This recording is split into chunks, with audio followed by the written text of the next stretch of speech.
देश में हर रोज लगभग 3 मर्डर होते हैं, जिनके तरीके कई तरह के हो सकते हैं। अब जमाना मॉडर्न हो गया है और लोग अब नए हथियारों से जान ले रहे हैं। लेकिन आज हम एक ऐसे मर्डर की बात करने वाले हैं जो हुआ था लगभग 88 साल पहले। ये ऐसी हत्या थी जिसमें इस्तेमाल हुआ हथियार आज तक नहीं मिला। भारत के इतिहास का इकलौता ऐसा कत्ल जो दुनिया में सबसे ज्यादा चर्चित हुआ। एकमात्र ऐसा कत्ल जिस पर दुनिया ने रिसर्च की और वो रिसर्च आज भी जारी है। एक ऐसी हत्या जिसने रानी विक्टोरिया के राज तक को हिला दिया था। अब ये घटना फिर एक बार चर्चा में है, लेकिन ये घटना क्या थी? आखिर वो कत्ल कैसे हुआ था? चलिए वक्त में थोड़ा पीछे चलते हैं। साल था 1933 का, तारीख थी 26 नवंबर और जगह थी कलकत्ता का हावड़ा रेलवे स्टेशन। इस स्टेशन के बाहर हमेशा की तरह उस दिन भी काफी चहल पहल थी। वहां के जाने माने जमींदार अमरेंद्र चंद पांडे स्टेशन के बाहर ही भीड़ से गुजर रहे थे। 20 साल के नौजवान अमरेंद्र अपनी ही धुन में चल रहे थे, इस बात से अनजान कुछ देर बाद उनके साथ कोई अनहोनी होने वाली है। वो भीड़ से निकल रहे थे, तभी अचानक उन्हें धक्का मारते हुए एक शख्स गुजरता है। धक्का मारने वाला ये आदमी खादी का कपड़ा पहने हुए था, लेकिन वो उसका चेहरा नहीं देख पाते हैं। वो शख्स जैसे ही आंखों से ओझल होता है, तभी युवा जमींदार को याद आता है कि उनके दाएं बाह में कुछ चुभा है। थोड़ी देर बाद दर्द भी शुरू हो जाता है, इसलिए वो देखने लगते हैं। पता चलता है कि उनकी बाह में कुछ सुई जैसा चुभाया गया है। फिर वो शोर मचाने लगते हैं, वो देखो उसने मेरे हाथ में कुछ चुभो दिया है। दरअसल अमरेंद्र कोई मामूली शख्स नहीं थे, बल्कि अंग्रेजों के जमाने में चर्चित जमींदार परिवार के वारिस थे। इनकी रियासत थी जिसका नाम था पाकुड़। अब ये झारखंड राज्य में है, लेकिन उस समय बंगाल में हुआ करता था। सुई की चुभन को लेकर उनके रिश्तेदार आराम करने की सलाह देते हैं और डॉक्टरी जांच का भी भरोसा देते हैं। अभी इन्हीं सब जद्दोजहद में ये लोग थे, तभी अमरेंद्र के बड़े भाई बिनोयेंद्र वहां आते हैं। वो भी अमरेंद्र के घाव को देखते हैं। थोड़ी देर तक बात होती है, फिर बिनोयेंद्र ये कहते हैं कि ऐसा तो होता रहता है, इसमें कौन सी बड़ी बात है। जरा सी चोट लग गई है, इसके लिए क्या परेशान होना। जाहिर है मामूली खरोंच या फिर कोई चीज चुभ जाने पर इतना गंभीर क्या होना, ये तो आम बात है। यही सोचकर और बिनोयेंद्र की बातों को सुनकर अमरेंद्र ने भी अपने सफर को जारी रखने का फैसला लिया। इस तरह 2 दिनों तक सब कुछ ठीक चलता रहता है, लेकिन तीसरे दिन अचानक अमरेंद्र को बुखार हो जाता है। बुखार भी हल्का नहीं बल्कि काफी तेज, ऊपर से काफी बेचैन कर देने वाला। ये देखकर अमरेंद्र खुद परेशान हो जाते हैं और कोलकाता लौट आते हैं। यहाँ इलाज भी शुरू होता है, लेकिन बुखार कम नहीं होता और ना ही बेचैनी, बल्कि परेशानी लगातार बढ़ती जाती है। सांस भी फूलने लगती है। इलाज हो रहा था, लेकिन हालत खराब होती जा रही थी। 3 दिसंबर की रात, यानी घटना के महज 1 हफ्ते बाद ही उन्हें कोमा में रखना पड़ता है। फिर भी तबीयत में सुधार नहीं होता और फिर अगली सुबह वो होता है जिसके बारे में किसी ने सोचा भी नहीं था।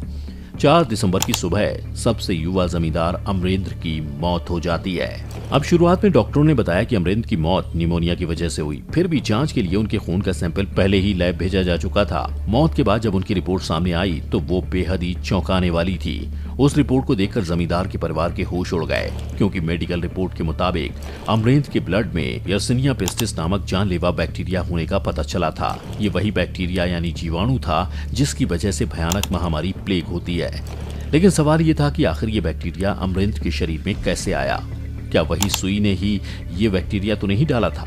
लेकिन क्या 1933 में ऐसी तकनीक थी जिससे कोई भी व्यक्ति इस तरह से राह चलते किसी के शरीर में बैक्टीरिया या वायरस की एंट्री करा दे? ऐसे तमाम सवाल थे जो उठ रहे थे।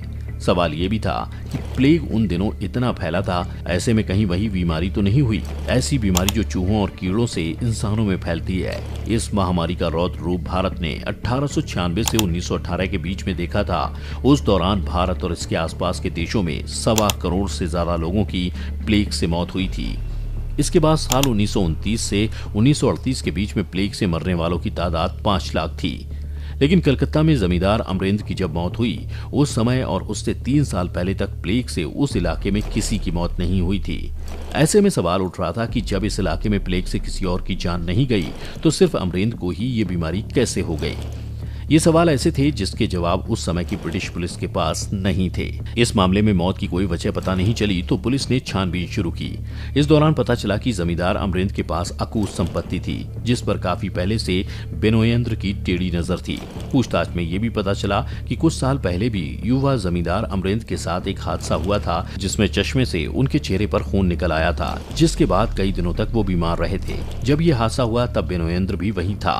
ऐसे में शक जताया गया कि कहीं वही तो इसके पीछे शामिल नहीं है। इसकी पड़ताल में पुलिस जुटी तो ये भी पता चला कि जिस दिन हावड़ा रेलवे स्टेशन के बाहर भीड़ में अमरेंद्र के हाथ में सुई जैसा कुछ चुभाया गया था, तब कुछ देर बाद अचानक बेनोएंद्र वहां पहुंच आया था। ये वो सवाल थे जो उसे कटघरे में ला रहे थे, लिहाजा पुलिस ने उस पर नजर रखनी शुरू की। पड़ताल में ये भी पता चला कि दोनों भाइयों में काफी समय से विवाद चल रहा था। ये विवाद उस समय और बढ़ गया जब 1931 में अमरेंद्र के पिता की मौत हो गई थी। इनकी मौत के बाद से कोयला खदानों और पत्थर की खानों के लिए मशहूर पाकुड़ रियासत के लिए दोनों में विवाद शुरू हुए थे। ये सामने आया कि अमरेंद्र को गांव के लोग काफी पसंद करते थे। इसकी बड़ी वजह थी अमरेंद्र की अच्छी सोच और नैतिक सिद्धांतों की बात करना। वहीं बेनोएंद्र को शराब की लत थी। उसकी अय्याशी और दबंगई के चर्चे हर जगह होते थे, इसलिए इन वजहों से भी बेनोएंद्र पर शक की सुई बढ़ी। बीबीसी की एक रिपोर्ट में अदालती दस्तावेजों के आधार पर दावा किया गया है कि अमरेंद्र को मारने की साजिश 1932 में ही रच दी गई थी, यानी करीब 1 साल पहले ही। उस दिन बेनोएंद्र के करीबी मित्र डॉक्टर तारानाथ भट्टाचार्य ने मेडिकल लैब से प्लेग के बैक्टीरिया को सुई में लाने की कोशिश की थी, लेकिन उनकी ये कोशिश नाकाम साबित हुई थी। लेकिन इन्होंने प्रयास जारी रखा था। इसके अलावा भी कई बार अलग अलग तरह से अमरेंद्र को मारने की कोशिश की थी, लेकिन पूछताछ के आधार पर अब ये पता चल गया था कि बैक्टीरिया के जरिए ही अमरेंद्र को मारा गया। लेकिन किस सिरिंज से बैक्टीरिया को शरीर में प्रवेश कराया गया था, उस बारे में आज तक कोई जानकारी नहीं मिल पाई और न ही वो सिरिंज बरामद हो पाई। अदालती दस्तावेजों के मुताबिक डॉक्टर तारानाथ भट्टाचार्य 12 जुलाई 1933 को बेनोएंद्र के साथ कोलकाता आए थे। इस बात के पुख्ता प्रमाण मिलने के बाद ब्रिटिश पुलिस ने हत्या के 3 महीने बाद यानी फरवरी 1934 में बेनोएंद्र और डॉक्टर तारानाथ को गिरफ्तार किया था।